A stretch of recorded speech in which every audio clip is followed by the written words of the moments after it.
All right, brother. So if you don't mind, can you introduce yourself to the people? Let us know who you are and where you're from. My name is Robert Mann. I'm the Chief Operations Anti-Corruption Task Force, and I'm the former Criminal Justice Chair for the NAACP in Tulsa. I grew up mostly on the north side of Tulsa. When I was little, I was born in Texas and we moved to Izmir, Turkey, and I lived in Turkey into the second grade. And we moved back here to the United States. My parents got divorced, and I moved to North Tulsa. We moved into the area we call the Dog Pound. The official name for the neighborhood was Lakeview Heights, Hmm. uh, and it was it was um, it was something else. It wasn't nothing. It wasn't nothing to see a SWAT team rolling into the neighborhood to raid somebody's house. And when the police did come in the neighborhood, which they didn't come at night, when they did come in the neighborhood, as soon as they hit the stop sign, the one way in, one way out. As soon as they hit that stop sign, everybody in the neighborhood knew they were there. There was somebody called somebody 50, one time, and everybody would know. By the time he got the second block in the neighborhood, everybody knew he was there. You know, Can you they take us call back that to? neighborhood Go they ahead. call that neighborhood the dog. Yeah, they call it the Dog Pound because back in the day when I was a kid, when we first moved there, um, Hmm. the Dog Pound was actually at the back of the neighborhood. And there's one stop sign right in front of the school. And no matter which of the three different roads you take to come into the neighborhood, you have to go through that stop sign. There's just one way in, one way out. And at the very back of the neighborhood, there was a dog pound, and they had a crematory back there where when they would kill the dogs, they'd burn them back there at the crematory. And that crematory was actually remodeled decades later, and it's been in like uh, better homes and gardens, like a whole bunch of times because it's real nice. But artists went in and remodeled it. But that house, most of the people that live in that neighborhood don't even know that house is back there.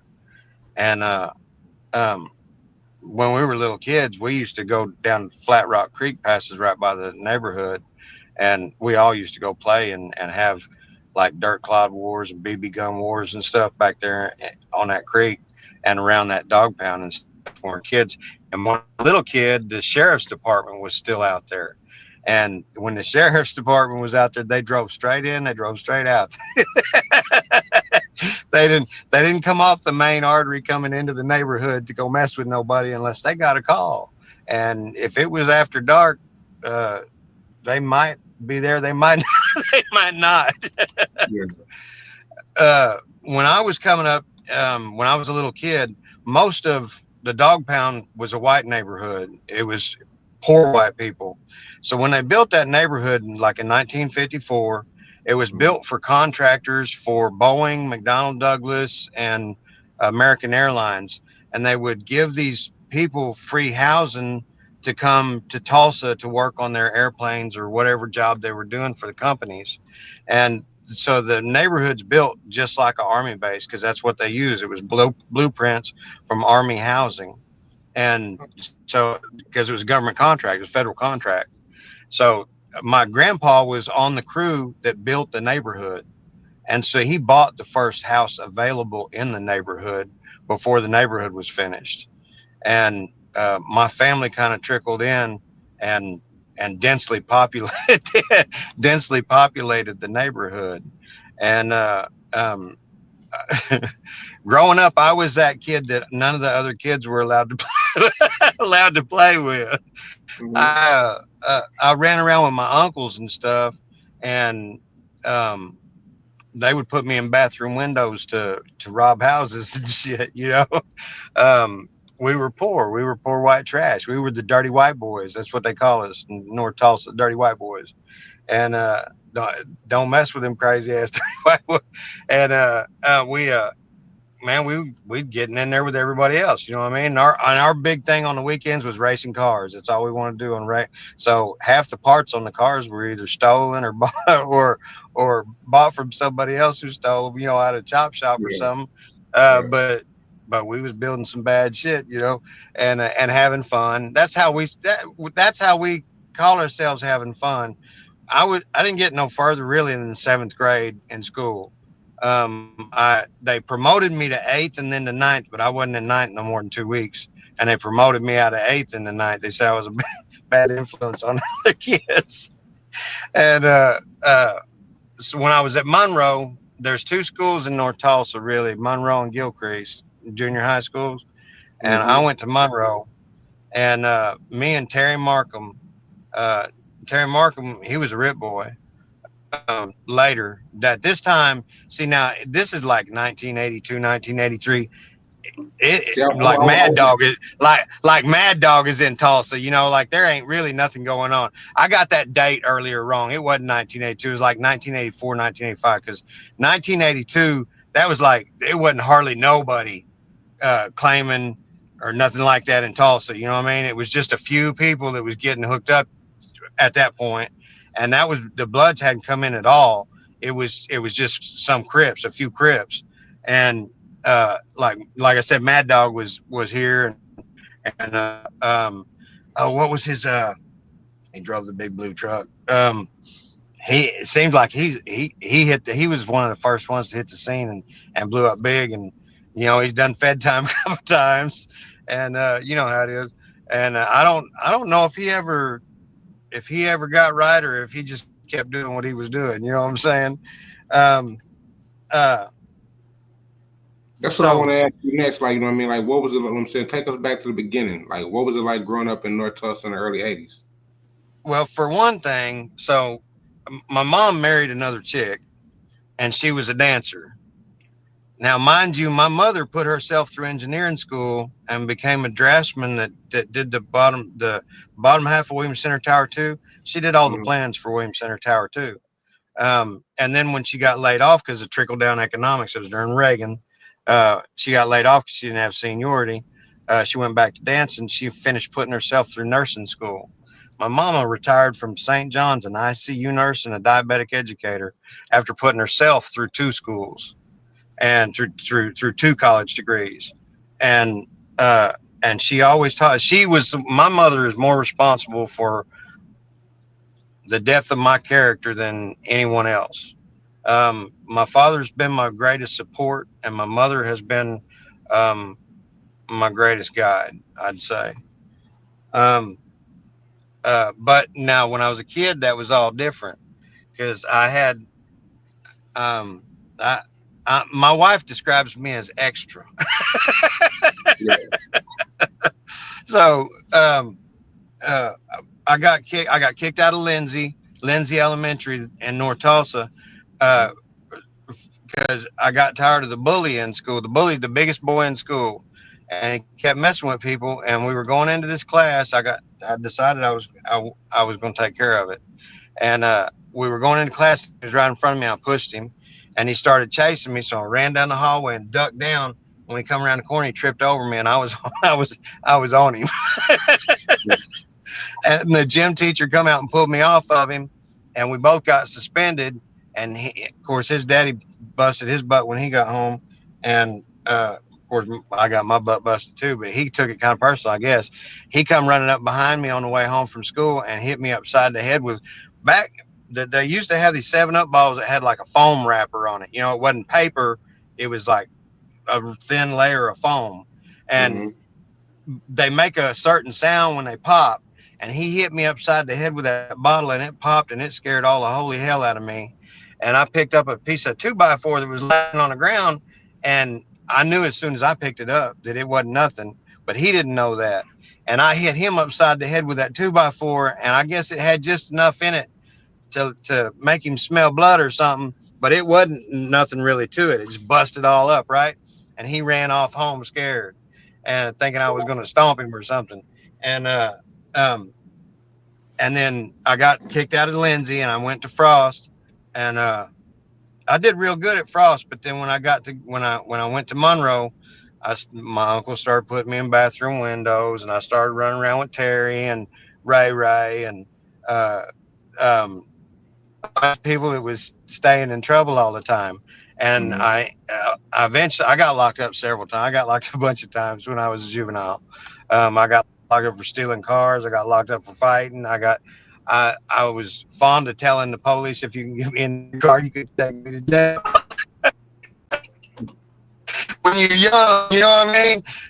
You think you're gonna live forever, and none of it hurts more than your pride, you know. So I was extra, and by the time I was 15, I'd been in and out of the psych ward and all that stuff.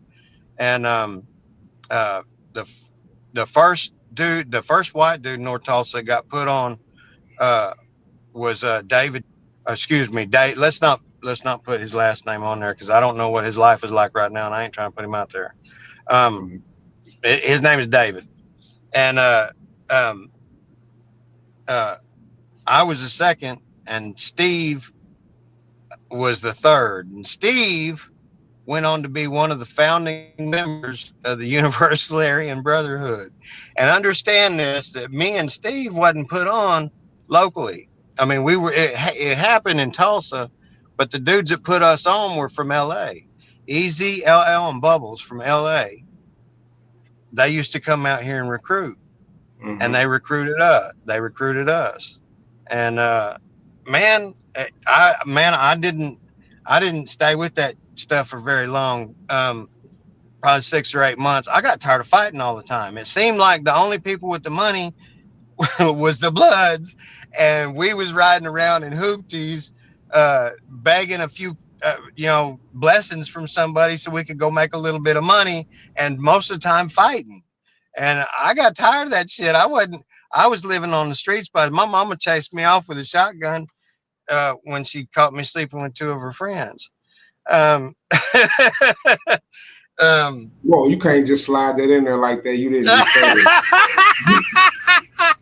Whoa! You slept with two of your mom friends. How did that well, happen? my mama was a dancer. Yeah. Now, there's a lot of different kind. Actually, there ain't a whole lot of them. You got a whole bunch of girls that will turn tricks and shit, and then you got some of the girls that are just there like to make college money or whatever, and they're Mhm. straight in and straight out. And then you got the other ones that their old man makes them go dance. You know what I mean, to get them money. Mhm. Kind of lightweight pimping them. You know what I mean? Mhm. And then once in a while you run into a mama bear, and mama bear usually runs the dressing room, keeps the tension down, helps the girls, teaches them stuff. You know what I mean? And Mhm. that was my mama. My mama made all her own costumes. She was the history of the whole thing. She did the feather fan dance. She did that Yeah. historically correct. You know, not just got her some fans. You know? My mom was real smart. When we were coming up, um, my mom graduated high school in Heidelberg, Germany. She was an army brat, and I'm an army brat. When things would get too hot for me in Tulsa, often I would get shuffled off to wherever my dad was at, and that wouldn't last but 6 months or so because Daddy was an army officer, and my behavior was not becoming. Now, mind you, every time I went to jail, my daddy was there for me. He always made sure that I had representation if I needed it. When I went to prison, he spent some money on a lawyer, but the lawyer wasn't right to start with. I didn't understand. I didn't understand how any of this stuff worked. uh, we'll get to my case. My case was passage in my own development. Um, so, all right. So I grew up poor in North Tulsa. Um, I came from a real racist family. My mama's side of the family was really, really, really racist. Mhm. And but see, I went to school with black dudes and black chicks. I like black chicks better than I like white chicks when I was a kid. You know? Yeah. And I stayed the night at my friend's house. I ate with them and sleep with them. They stayed the night at my house, and my mama wasn't like that. Remember, my mama's lesbian. She married to another woman. Mhm. So she taught us not to have prejudice in our hearts, and we were raised that way. You judge a person based on their character, and I've always been that way. I've always lived that way. If you're a piece of shit, you're a piece of shit. I don't care what shade you come in. Right. My daddy likes to say I'm an equal opportunity racist. I hate everybody. uh, but I mean, my mama said they were bad, and and so I got to think about these things more than some other people might think about them. Like at one point in junior high school, I was one of the only four white kids in all my classes. Yeah. Right. And now understand, when I was 10, when I was, nah, I'm not gonna say 10, 11, 12 years old, I was walking to the store in the middle of the night through the trails next to the projects to go get a case of beer to bring back to the house to sit in the backyard and drink my case of beer with my buddies. And there was a test of your manhood if you could get up there and get home with the beer. But that's Okay. how we that, fighting with each other and fighting to get the beer home and all that sort of, that's how we learn how to fight, I and agree. and people wasn't, everybody knew that if you came out of that neighborhood, you was extra. You know what I mean? Yeah. We gonna go faster. We gonna go harder. If you want to pull out a knife, we gonna pull out a gun. You want to pull out a gun, we're gonna pull out five. You want to shoot at a motherfucker, I want to shoot at you and burn your fucking house down. you know, Yeah. we was extra, and so I went through a period where I started. I was running guns and selling weed, and I was making a lot of money. And I had a 26-year-old girlfriend, and when she left me, I did not. I was very immature and very naive, and she left me because I wouldn't kick her ass, and that's the only reason she was with a 16-year-old anyway. You know what I mean? Because she was self abusive, to start Yeah. with. Yeah. You ain't no 26-year-old gonna have a relationship with a 16-year-old. Yeah. You know what I mean? And my heart breaks for her, goes out to her still to this day. But that's why she left me. But I couldn't understand that at that point. I tried killing myself.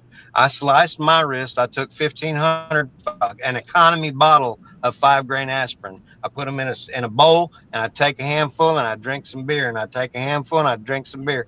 And I ate that whole bowl of aspirin, sliced my wrist, and stuck them in a hot tub of water. And my mama found me and saved my life. And Yeah.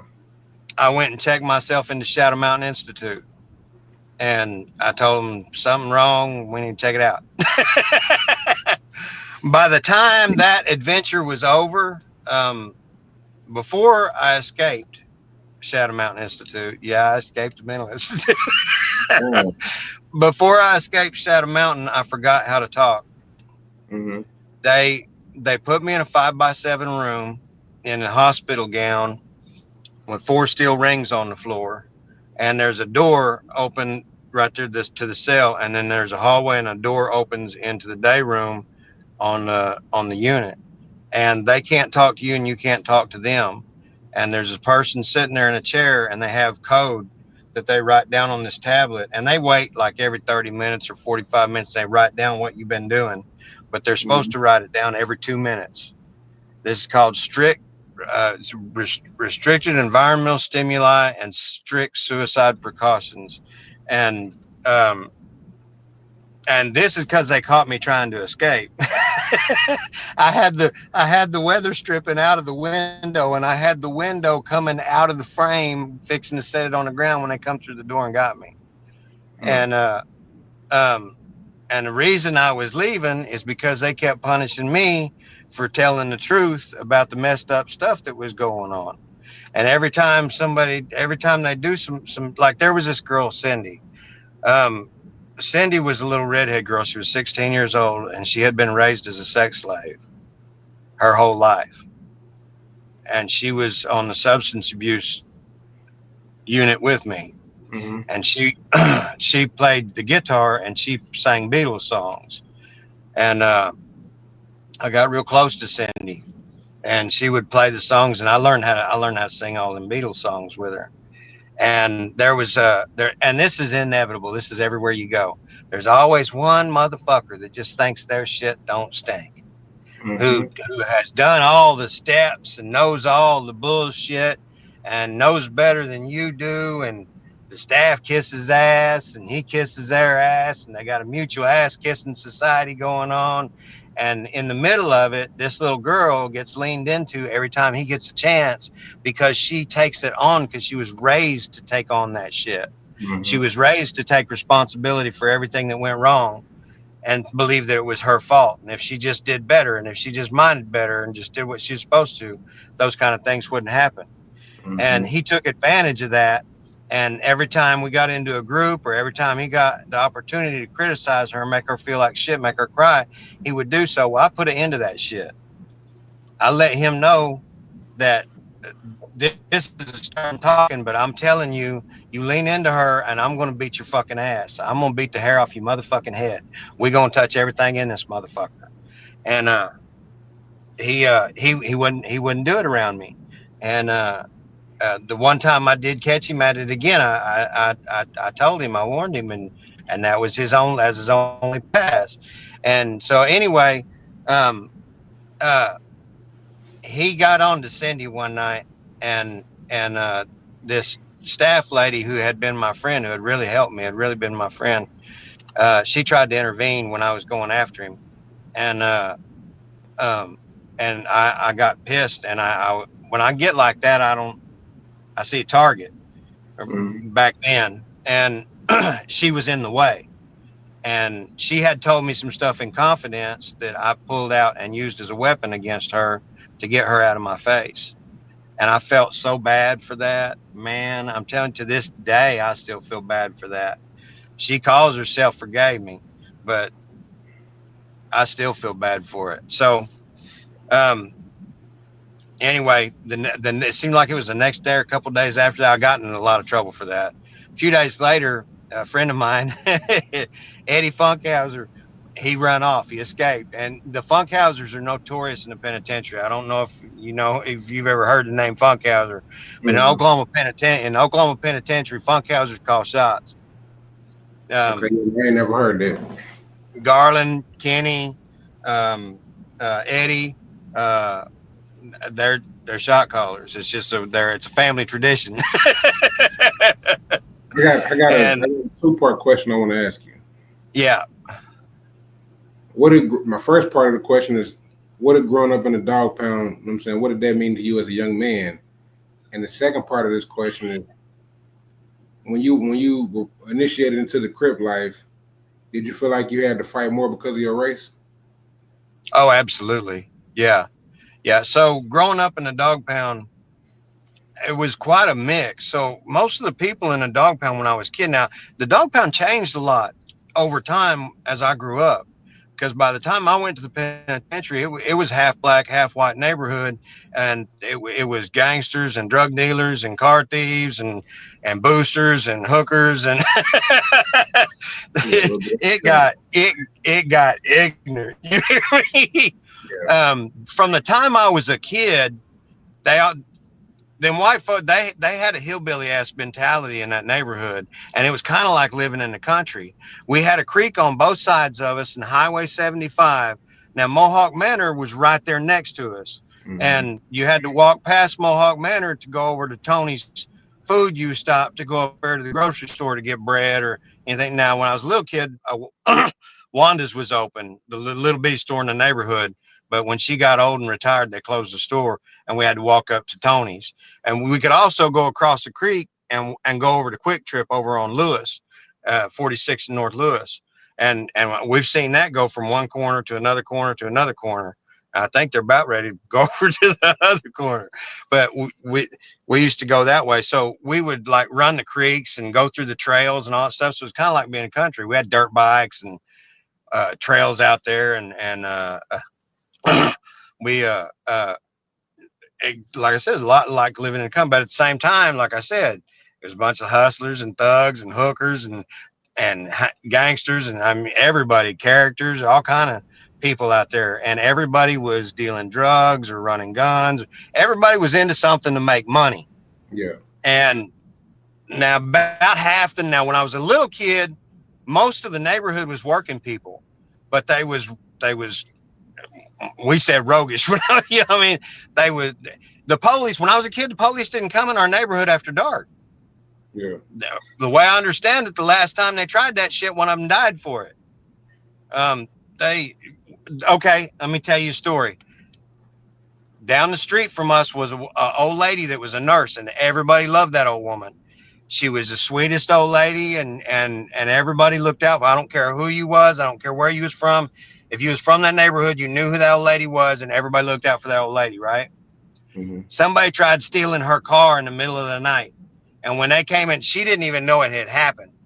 When she came out her door, there was an ambulance and police and a medical examiner and all kinds of all over this son bitch, right? Mm-hmm. They dug 32 different not 32. There was like 5 or 6 9mm, but they were different guns. Mm-hmm. There was 3 or 4 22s. There was a shot. You know what I mean? They dug 32 different weapons, bullets out of that dude. Damn. The police didn't come in our neighborhood after dark. Yeah. It was So 32. as the neighborhood went on, and people like me hooked up with some black chick, brought her and 2 new stepkids to the neighborhood. My family ain't going to reject them, and my family's half the damn neighborhood. You know what I mean? Mm-hmm. When my cousin married a black dude and they had a little mixed kid, my aunt, who had been a racist all my life growing up, lost it. And I mean overnight. I ain't never seen such a miracle from God in all my life. That Mm. woman came out of the house talking to me and 3 of my uncles. If you got to bleep some of this, I'll let you bleep what you got to bleep. But here's comes the bleeping. You little bastards better get out of my motherfucking driveway. I told you little motherfuckers that if you get that oil on my goddamn driveway again, I'm going to beat all you goddamn asses. Now get the fuck out of here. That was my Aunt Barbara growing up, okay? Yeah. The day that baby was born, her new grandbaby, she don't cuss. She don't drink the corn whiskey no more. She don't use foul language. She don't use the N word around her. And I probably heard it more out of her and Uncle Joe growing up more than I ever heard it anywhere else. Yeah. And as my sons like to say, with the hard R. Yeah. You hear me? Saying The that baby day that changed. that baby changed everything. You hear me? And I'm laughing with joy. You hear me? Yeah. Um, it's been a fight all my life. I get to the so I go to I rob, board, steal on payroll. My girl left me, and she was from a rich family, and I didn't know. All I knew how to do was sell weed and run guns, and she asked me to stop doing that shit, but I didn't know how to do nothing else. I couldn't keep a job. I didn't know how to keep a job. You can't talk to me like that, motherfucker. What's wrong? I knocked out the boss at Taco Tico or Taco Mayo or whatever the name of it was. I dropped the fry utensil in the deep fryer and I snatched it. And I surprised myself. I didn't burn myself. I surprised myself. I was kind of impressed. Well, this son bitch stand behind me. He says, "You stupid punk." You lost it. You can't do Yeah. that. I Yeah. turned around and knocked him out. When he woke up, he fired me. I couldn't keep a job. so, so, as when she left me, I went on a mission and I started selling weed, and I got 2 people working for me. And within 2 months' time, I was doing 42 pounds every 2 weeks. I bought 2 acres out on Lake Keystone and a trailer house, a truck, and 2 cars and a 4-wheeler. I was on my way into Tulsa with a wad of cash to go buy that girl a Shelby Fastback Mustang to take it to her and ask her to come back to me and forgive me. And this is just a symbol of my love for you. That was my plan, right? Yeah. Man, I walked out to the car. I'm not bullshitting. I've got a pair of clothes rolled up with a big old wad of cash in the middle of it, and I'm gonna have to backtrack, but I think I have my pistol on me, but I don't have my pistol on me. I walk out to this car and I set my bundle in the back of this car and turned to go back into the house, and these unmarked cars, they just look like regular cars, wasn't none of them like a Ford Explorer or nothing. You know what I mean? They were Mm-hmm. all different, and like a gold car and a red car and they were regular cars, and none of them was wearing a uniform. They was all wearing plain clothes. And they're coming down the driveway. And I'm thinking, who the fuck is this, right? And about the time they get halfway down the driveway, they jam on the gas and they jam on the brakes and they jump out, and they're all slinging shotguns and pistols and hollering and screaming and pulling out badges and shit. And I reached for my pistol that I carry all the time, and it wasn't there. Think that saved you? Oh, I know it did. Now, you want to know a miracle from God, and He's lined this kind of shit up my whole life. See, I was under training and I didn't realize it for years. So let me get a sip real quick. 3 days before this, Mm-hmm. I'm on my way to Louisiana to pick up some dope to bring back up here to open up a pipeline from Louisiana, from a Hell's Angels cook in Louisiana to Tulsa. I'm going to open up the pipeline, right? Mm-hmm. I've got, I don't know, $16,000 cash in the glove box. I'm driving this F-250 that I bought from money that I got when I robbed Borg Steel, when I did the robbery. So when I did the robbery, I got just under $10,000. They only reported like $6,000. That tells you something funny was going on there, right? But Mm-hmm. so the real deal is, and I believe this is in this. I don't know. I don't know if I put this in the book or not. So the real deal is, this chick that worked there came to this dude that I had bought 2 acres from and said, we ought to have somebody come in here and rob this place. And this money's here and this money's here. And, da da da da da. Yeah. So he comes to me. Now this is all part of something bigger. Oh, man. So I've lived the Chinese curse. May you live an interesting life. So this dude, Charlie Wheeler, he's working for the FBI. There's a cat on my truck. she's a wild cat, but she loves me, and I'm kind of growing fond of her. Anyway, this dude Charlie Wheeler is working for the FBI. He's Mm-hmm. buying artwork and stolen stuff, high-end stolen stuff, and fencing it and tracking the people that are doing the thieving. He's also running white slavers through and tracking them. Mm-hmm. So I'm over there. This is, matter of fact, when I get done doing the robbery, and I left the car underneath. So when I come in, she kept making sure the door was unlocked. I come in, and by the way, she died 5 years after I went to prison of a heart attack, from what I understand.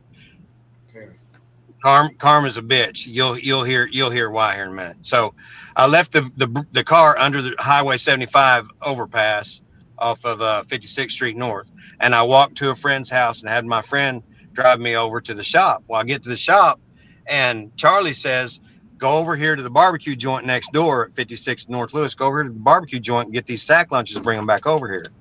So I went and got these sack lunches and brought them back over here. There was like 9 or 10 of them, something like that. 10 or 12. And he says, when this van pulls up, you take your handful of these bags and walk them over here to the van, pass them out. And you too. So a couple of us, when the van gets there, we walk over this van, and there's these girls. There's like 3 to a seat, and there's like 3 or 4 rows of seats. And they we hand them their bag and they thank you, thank you, thank you, thank you, thank you. You know, everybody starts eating their little lunch, and I don't think nothing of it. Mind you, I'm just a kid, man. I'm 19 years old, and barely 19 years old, and I've seen some stuff, but I ain't seen this kind of stuff. I got no idea this kind of stuff goes on, Mm-hmm. and it wasn't until I was in county jail that I knew what I had seen. If I had known that day, I'm just going to tell you like it is. If I had known that day, I'd have thrown down on them some bitches. So the van pulls back to the back corner, and they all get out one at a time, go to the bathroom, get back in the van, and they leave. I gave Charlie his $1,500 cut, and I gave him her $1,500 cut off the top, Mm-hmm. and and and and that bitch testified against me in preliminary hearing. She Oh said wow. she said that's him. He had a 9-shot high standard double action 22 pistol. I know because my daddy was a gunsmith, Oh wow. and she's the one set the whole thing up.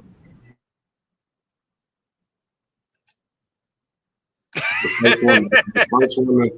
The first one to tell. Let me ask Man, you. During that time frame, at that age, you know what I mean? What lessons, good and bad, did the streets teach you at that age? uh, man, uh, I learned for one that you're only as good as your word. You can make your mouth say anything, but people who keep their word, people who do what they say they're going to do, are worth their weight in gold. I don't care where you're at, where you go. Um, you know, I've been a lot of places a lot of white people couldn't go. Um, but part of that's because I got a different attitude. Mm-hmm. I feel different. You know, as well as I do, you can tell a motherfucker. You know what I mean? You know what Mm-hmm. I mean? You can tell a motherfucker. And when um you know, I've heard people come around and tell me tell me, you know, that oh boy, call you a wigger. They said you're a wigger, you know, that kind of stuff. People come tell me that shit, have told me that shit over the years, but I ain't never tried to be anything I wasn't.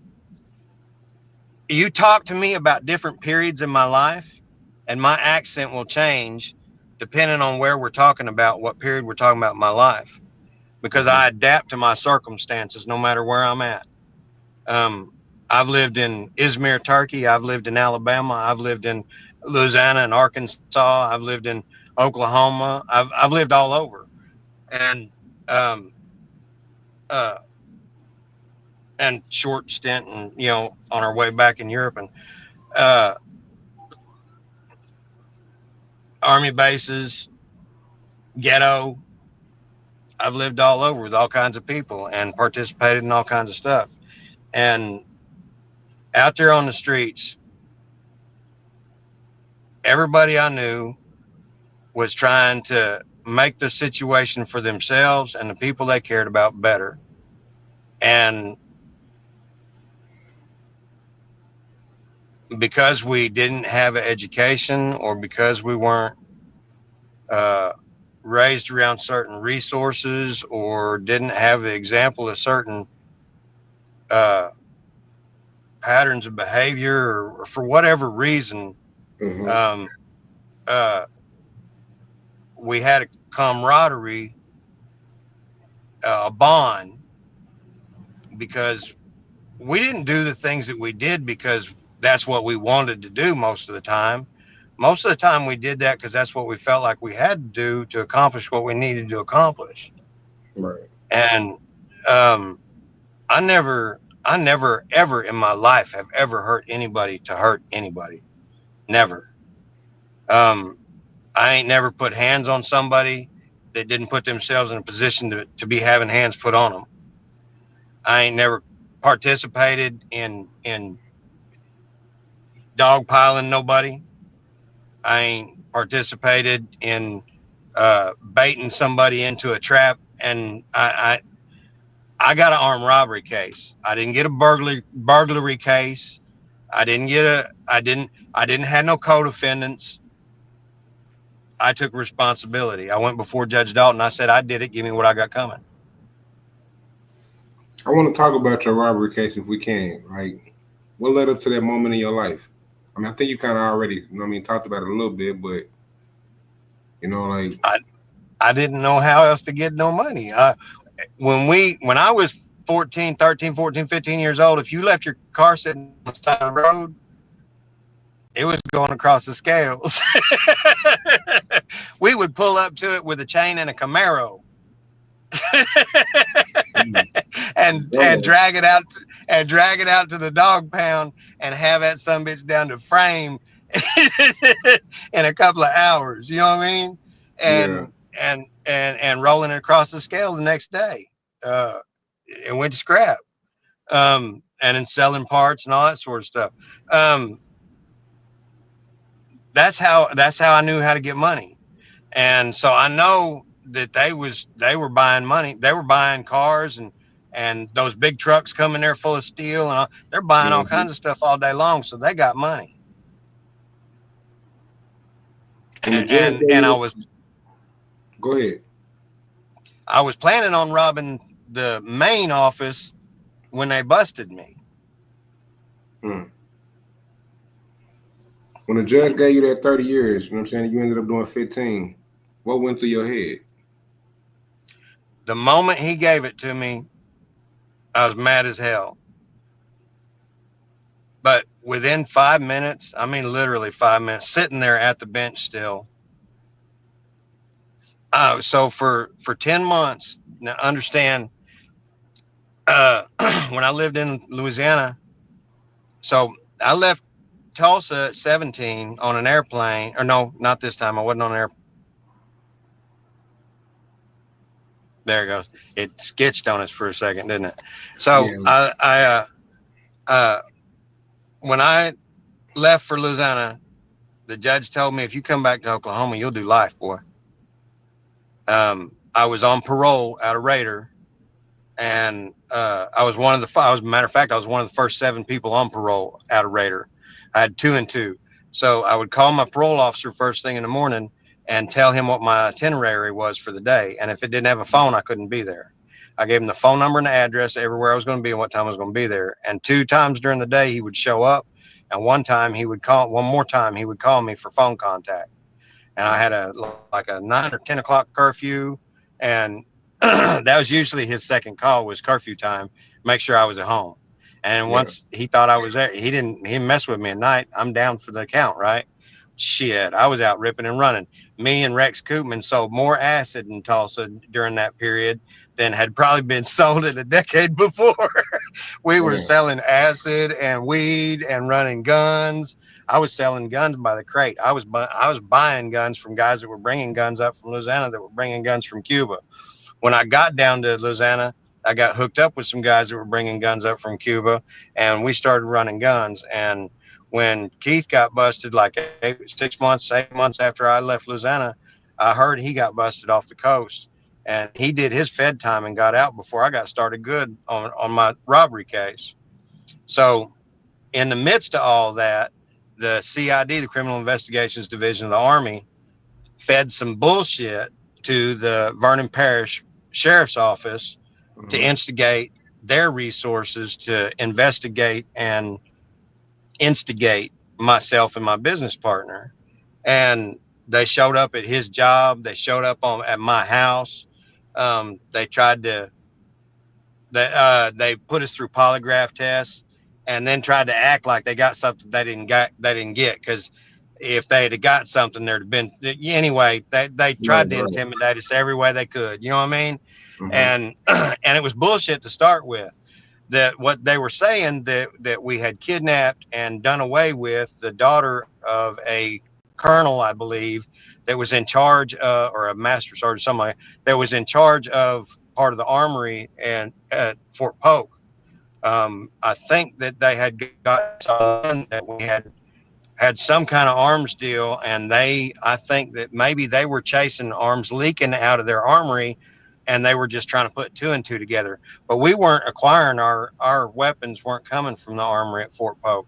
I don't know who that was, but that wasn't us. Our shit was coming from Cuba and from South America and from Mexico. Our shit wasn't coming from uh, um, our, our shit was coming a different direction, and Right. so um, but they fed some bullshit to the sheriff's department and they pressured us. So eventually, I left.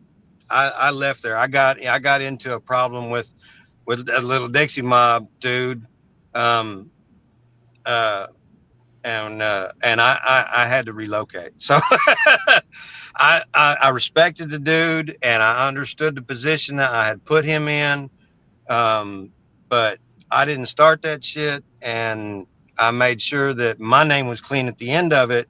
But the affiliations that were injured in the process uh, made it feasible to go on and put hands on me, and I wasn't gonna have that. So Yeah. I moved around. I moved around, and I came back to Tulsa, and that's when I got caught up with this girl I fell in love with, and she left me, and then I robbed Borg Steel and ended up going to penitentiary. Well, now the CID shows up while I'm facing this case, this armed robbery case, and tells them that I'm a prime suspect in a murder and kidnapping in Louisiana, and it tied in with arms trafficking.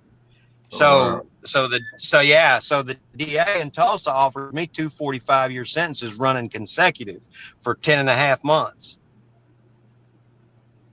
They were trying When to I railroad got you. to when I got to jail in Tulsa, there were 32 people in a 10-man tank. Oh wow. There was three Garneys lined up at the door, and they were racking people out as fast as they could put them in. And if they wanted your ass beat, that's where they put you, because there was already too many people in there. There wasn't enough room. What they didn't know was that I went to Monroe and grew up in the dog pound and went to Raider, and I knew three-quarters of Yeah, yeah, little motherfuckers in the people. Yeah, cage. yeah, yeah, little people. I knew everybody in the cage. Now I didn't know that I had got hooked on morphines. So during my robbery and selling the weed and doing everything I could, selling some more guns, doing everything I could to make money to get Chris to come back to me. Her name was Caroline. I called her Chris. And Yeah. in order to get Chris to come back to me, I had to have a bunch of money stacked up and let her know that we ain't never gonna have to worry about nothing, right? Uh-huh. That was my goal. And um, so uh, in the process, all this dude had robbed these pharmacies, but he was only after one thing, and everything else he sold. Well, I bought a bunch of stuff that he sold, and man, did you know that oxys and morphines and you know that stuff comes in gallon jugs? Mm-hmm. I didn't know. That shit comes in gallon jugs, man. And I bought gallon jugs of morphine and Tylox and everything that them shooting up junkies, everything that they wanted, I bought by the gallon jug, and I was selling that shit. And I was eating the morphines, 30 milligram morphines. I had a gallon of 30 milligram morphines. And when I started taking them, I took one like the first day or two. And I thought, Mm-hmm. man, them ain't too bad. And I popped two of them and I got high as shit. I said, now that's cool. And by the time I got busted, I was eating 3 or 4 of them 2 or 3 times a day. And I had no idea that I was hooked. I, And, I, I, I, I'd never been, I'd never been addicted to nothing. You know what I mean? I smoked a lot of weed and I drank a lot of booze, and yeah. I'd take a White Cross or a Molly, or I'd take a pill if somebody gave me one, but a Xanax or Valium or something. But and Valiums made me mean as hell. I couldn't take no Valium and drink. I drink one beer and take Valiums. I want to fight my shadow. Um, um, uh, so the CID shows up. They offered me 245s running wild. The last 2 weeks they dropped it down to 230s running wild. Well, I asked my lawyer to ask the judge to give me 215s that consecutive, and that would Yeah. be a compromise between the district attorney and myself. Right, And right, the judge went for it. He didn't give me the 215s consecutive. He gave me the 230s concurrent. Okay. Run So I together. so he compromised. He gave them half what they wanted and gave me half what I wanted. And Judge Dalton saved my life. That's real shit. Judge Dalton saved my life because the path I was going down, um, I was fixing to be kicking indoors and taking what I wanted. And you know how that ends. You know what I mean? And um, because I only had one mission. I had to be loved, and that was my only hope. I had to have that woman, and if that woman needed money, I was gonna go get it. And um, I got to prison. Now going now, I was in the only all white tank in Tulsa County Jail, D38, right next to the catch out tank. Mm-hmm. And I was in there with Pudge and Larry Maynard and uh, Jesus. They sent Jesus back to Cuba. That was messed up.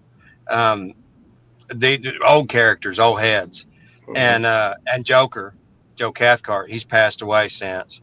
And Joe Cathcart was a big influence on me.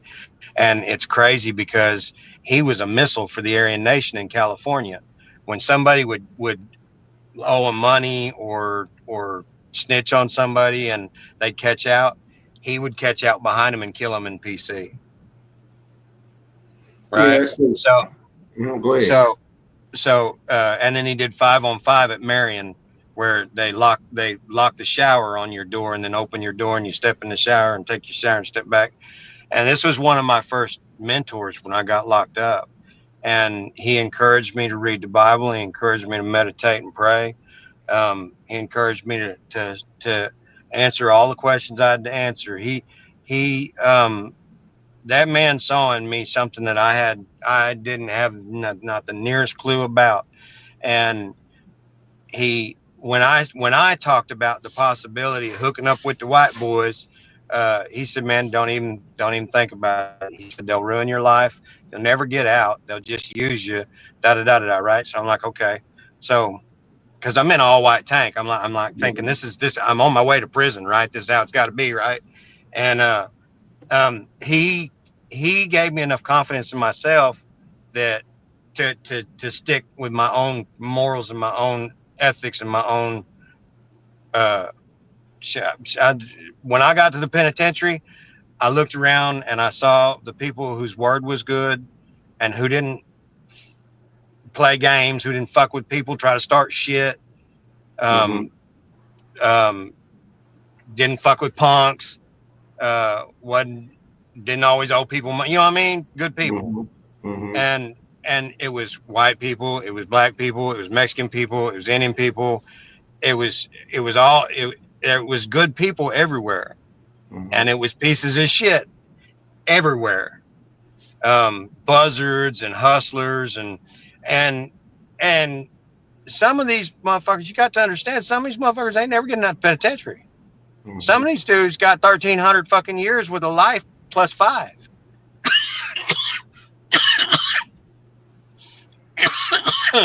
The only real legal eagle I ever knew in the penitentiary, his Mm-hmm. name was David Bowers. And I watched that dude send somebody home every year. Every year. He did it for 14 years. And the 14th year, he sent himself home. Mm-hmm. They gave him 40 years for a fucking joint. Wow. For a fucking joint. They called it delivery. Where are you delivering it? What the hell? Yeah, they called it delivery. It's messed up, but he handed it all back to him, man. But he was my first hint at how all this legal stuff actually works. And by the time I had spent a year at Connors, uh, when I got to the penitentiary, I made friends out of people who were um, good people. I didn't care who they were, and it just so happened that about half of those people ended up being shot callers on the yard. I was friends with the shot callers for the white boys. I was friends with the shot callers for the Crips. I was friends for the shot callers with the Bloods. I was friends with the shot callers for the Mexicans. I was friends for the shot callers with the Indians. I was friends with all the, because my word was good. I paid my bills. I said what I was going to do. I helped people get to, so it took me 6 months to get my GED. I Mm-hmm. got to the penitentiary and I went to the library every day and I studied until they made us go back to the house for counting and go to chow. I studied every day I could for 6 months, and I got my GED and I started going to college. When I started going to college, have you done any time? No, Have no. you ever been? Okay, I mean, so I've in been the to jail, but penitentiary, I never been to prison. I've been to jail, but I never been to prison. so in the penitentiary, you put all your clothes in this bag. It's like mesh. It's like a net, right? Mm-hmm. And that's your laundry bag, and Yeah. you that's how you send your laundry and get your laundry done. And I dumped my laundry out. I mean, I carried textbooks. I carried anywhere between 2 and 5 textbooks at a time. And when I would be waiting in line or um, waiting on a gate to open, stuck out on the yard after my workout, whatever I was waiting in line for canteen, no matter what I was doing, if I was not actively engaged in something, I was reading a textbook Mm-hmm. and I would read to a point that I wanted to digest and I'd put a mark in it and I'd pick up another book and I'd read that one until I got to a point that I wanted to digest and I'd mark it and I'd pick up another book. And I did that for 15 years, 16 years actually. Um, Me and my wife were counting it up today, and I was actually in 16, not 15. Um, so uh, it didn't take very long. I was drawing pictures for people, like doing portraits of people's family and stuff, because I could take your mug shot. I could take you sitting in the cell and take a picture of your family and draw a portrait of you and your family together, make a card out Yeah. of that for you. Yeah. So that was one of my biggest hustles in the penitentiary, was drawing and writing for people. I even wrote college reports for other people that had the same professor. The professor never knew I was writing papers for everybody and getting them different grades. That's why, like, I mean, like, I want to ask you, you know what I'm saying, as far as the turning point, you know what I mean, you did the 15. And so after living through that system for 15 years, you know what I'm saying, what did you personally witness that made you say, this is corrupt, this is wrong, some, you know what I mean, this ain't right? So David was the first one to hit me to how it all actually works and how it was going on. He made me understand that the bar association had lobbied and legislated from the bench themselves into a position that allows them to extend cases Mm-hmm. and make them bigger than they would be if they were run constitutionally. Um, they have, so if we ran our courts constitutionally, it's the Constitution says that no person shall be held for a capital or otherwise infamous crime unless upon indictment or presentment by a grand jury. Mm-hmm. What that means is that anybody that's arrested for a felony or anybody that's suspected of a felony, Mm-hmm. the evidence has to be reviewed by a grand jury. And a grand jury is actually 23 people that are not members of the bar association. The same way that they call up people for jury duty is how they call up people to be part of the grand jury. So these are 23 people that have the same education you do, that went to the same schools you went to, that work the same jobs that you work in the same town you live in. Mm-hmm. Okay? And they get to look at the evidence and say whether that was a case of black man driving a nice car, or if he was really driving like he was drunk. Mm-hmm.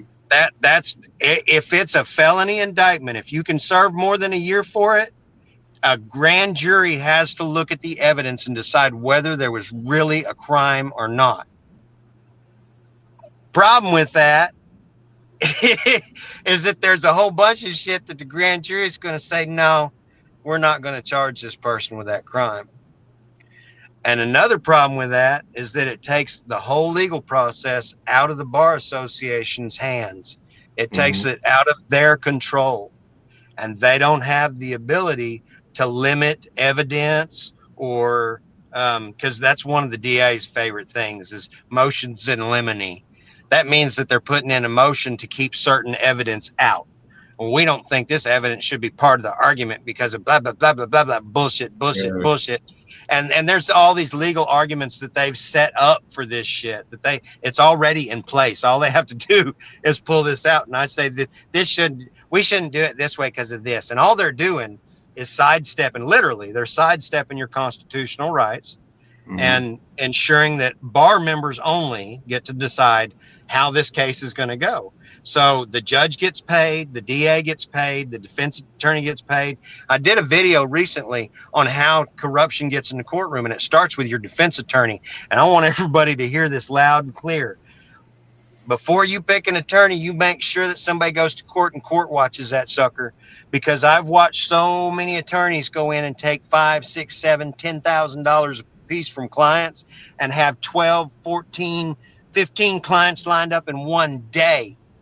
Mm-hmm. Speak to each one of them for 5 freaking minutes and go in and negotiate the same plea deal that the DA was already offering to start with.